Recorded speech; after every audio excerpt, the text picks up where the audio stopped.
So I wish to thank the organizers of this meeting for inviting me to speak. And my own is not, it's just going to be a very simple presentation. And it's, promoting international collaboration to advance cancer care in Africa. And I just outlined this, introduction, cancer in Africa, prevention of cancer in Africa, infections and cancer in Africa, SDGs, the way forward, and then my conclusion. Now, in 2018, we all know these figures. There were in 2018, sorry.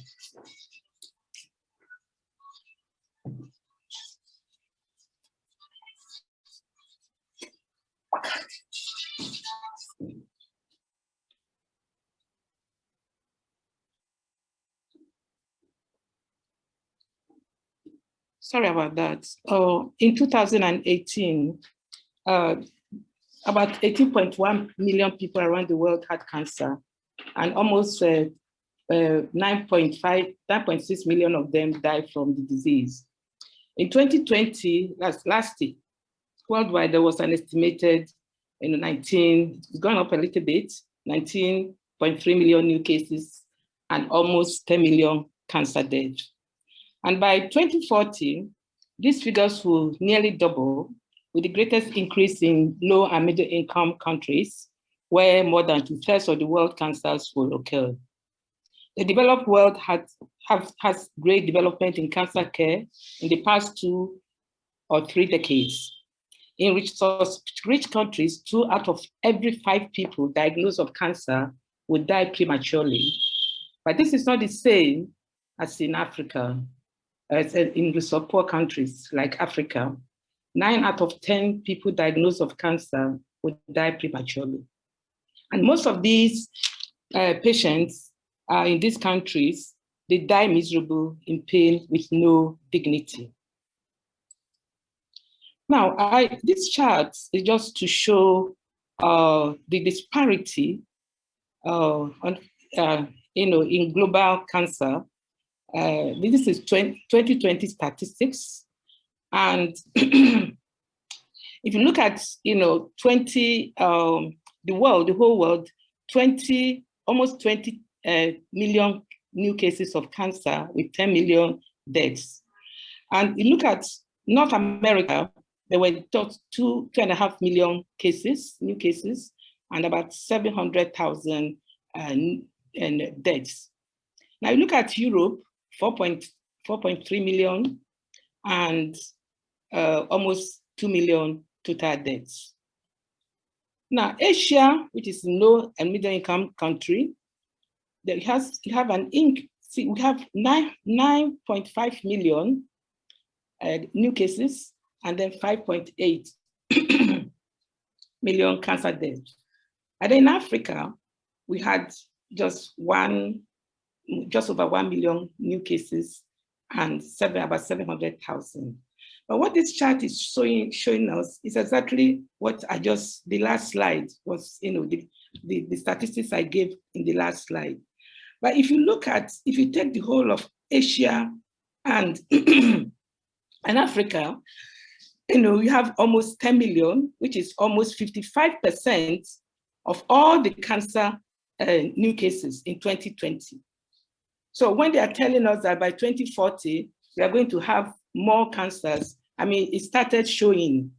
And then you look at the total number of deaths, you also find that at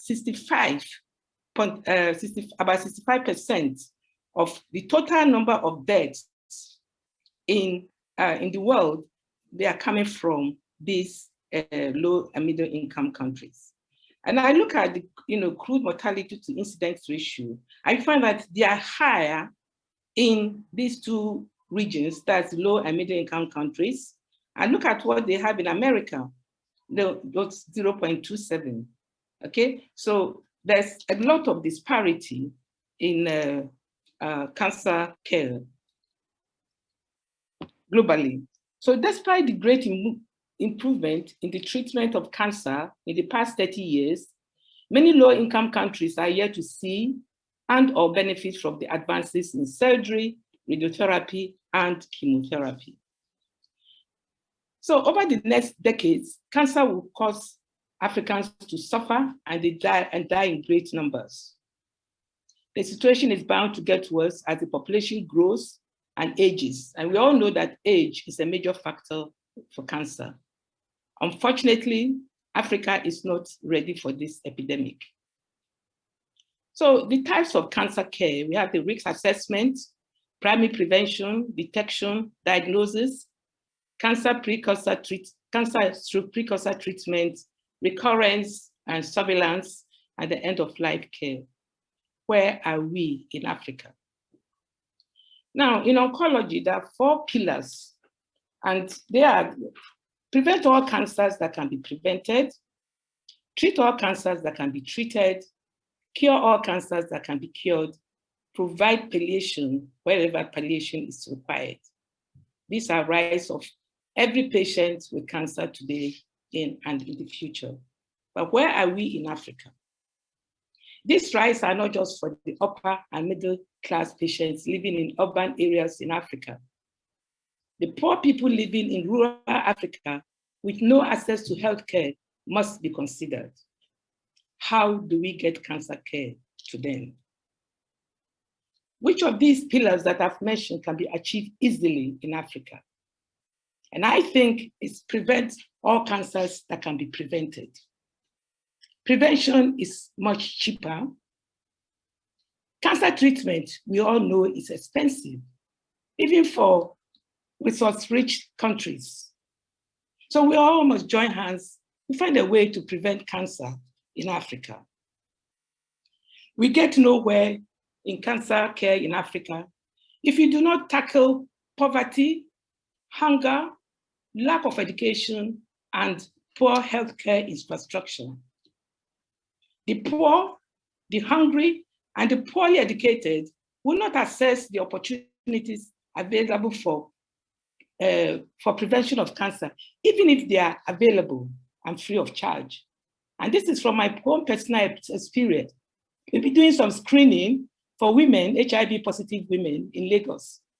And even when we ask them to come for screening, most of them don't come. And then we ask them, and they tell us that, look, we don't have money to pay for transport. So these are the problems. There's poverty.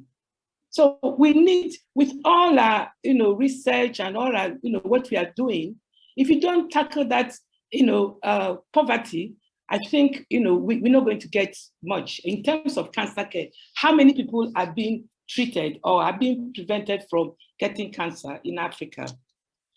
So I now have to go to the SDGs. And you can see that cancer care revolves around SDG 1, 2, 3, and 4. 1 is eradication of poverty, 2 is eradication of hunger, and then 3 is establish good health and well-being, provide quality education. We must not neglect these if you want to promote cancer care in Africa. It's bad to have cancer, but it's worse to have cancer if you are poor. In 2021, there were about 36% of the total population of Africa was living in extreme poverty. As a whole, Africa is not on target to meet that Sustainable Development Goal 1, eradicate poverty by 2030. Only 2 African countries in sub-Saharan Africa are on track to meet SDG 1. That's Mauritania and Gabon. Africa is the home to some of the poorest countries in the world, e.g. Burundi, DR Congo, Malawi, and Mozambique. So how does poverty affect cancer care? Poverty is carcinogenic. Look at poverty in its all ramifications. And being a gynecologist, I can just talk about cervical cancer. We have cases where, because of poverty, parents can leave out their 16 or 17-year-olds or even 15-year-olds to marry men that are about 60, 65, that already have 1, 2, 3, 4 wives. And we all know that HPV is a necessary cause for cervical cancer. And it's likely that these men that have multiple sexual partners may actually transfer this HPV virus to the young girl that got married by at the age of 16.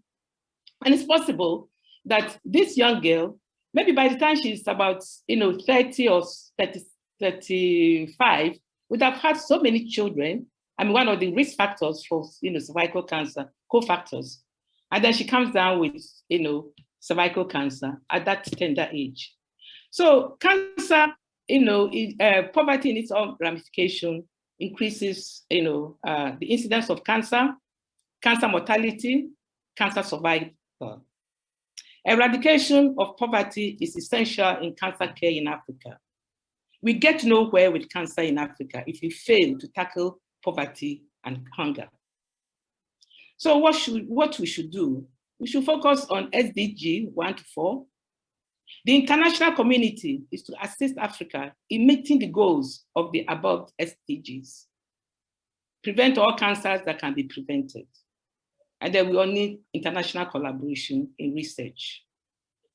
So how do we promote cancer care in Africa? We must continue to educate the populace, including our political leaders and legislators. They must understand what cancer is all about. We must get governments in Africa to see cancer as a priority. We must tackle cancer in Africa with the same energy as we did and still doing for HIV and now COVID. I mean, every day you have reports on how many COVID cases we are getting, how many to deaths, but nobody talks about cancer. Nobody, So the international collaboration that was used to tackle HIV must be used for cancer. Now, there's some low-hanging fruits, for cancer prevention that we can use. In Africa, almost 30% of cancers in Africa are due to infectious agents. And most of these infectious-related cancers are preventable. HPV, hepatitis, they all, HPV especially, leads to cervical cancer, which is a great killer of women in Africa. So the international community, they can help us in Africa to get some of these vaccines, HPV vaccines, hepatitis vaccine for to prevent liver cancer, should be made available, accessible, and affordable to Africans. Here in Lagos, who are those that access HPV vaccines? They are the upper and middle class, women and their daughters, because they can afford to buy they buy that HPV vaccine for their daughters. What of those in the rural areas? What of those women, girls, boys and girls in the rural areas? Nothing happens to them. So we need to find a way of, increasing, getting this vaccination to the grassroots. Helicobacter pylori and schistosomiasis, they are responsible for about between 2 and 3% of cancers in Africa, and they can be treated by antibiotics and then praziquantel. Now, we can collaborate, companies, industries can collaborate and get us, generic ones, cheaper ones that are affordable or can even be given free of charge.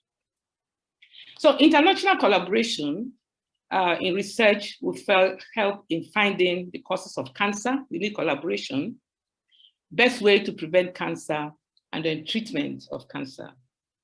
Africans, yes, like from previous presentations, Africa needs international collaboration for training in cancer and help set up cancer centers that can focus on cancer research.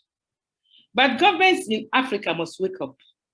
And they must remember that there's an adage, African adage, that as someone is helping you to wash your back, you must be washing your front.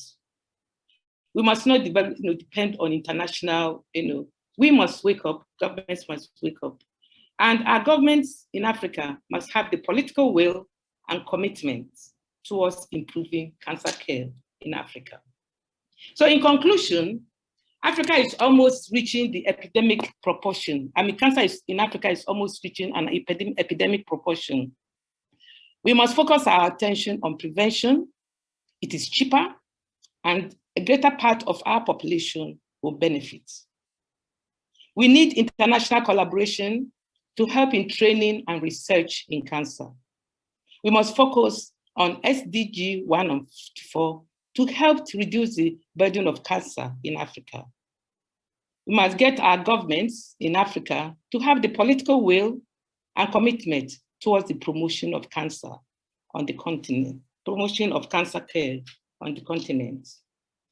So this is a picture of girls that having the HPV vaccination. And this was actually, they got the vaccination. It was a donation from Rotary Club of Lagos. So it was free, but how many times can Rotary Club come and donate, for little girls to have their HPV vaccine? Thank you.